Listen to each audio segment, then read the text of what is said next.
Buongiorno e ben ritrovati con il TG Flash di New Sicilia. Di seguito i titoli più importanti della mattina. In apertura i 79 anni dello Statuto della Regione Siciliana. Celebrarli è un dovere e resta la nostra carta fondamentale, lo ha dichiarato il presidente dell'ARS Gaetano Galvagno.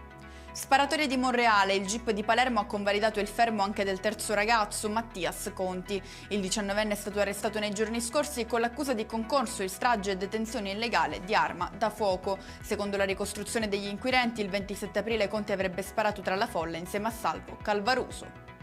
Riprenderanno oggi le operazioni di recupero del Baesian, lo comunica la società specializzata TMC Marine. Le operazioni erano state temporaneamente sospese per consentire lo svolgimento delle indagini sulle cause dell'incidente che aveva portato al decesso di un sub.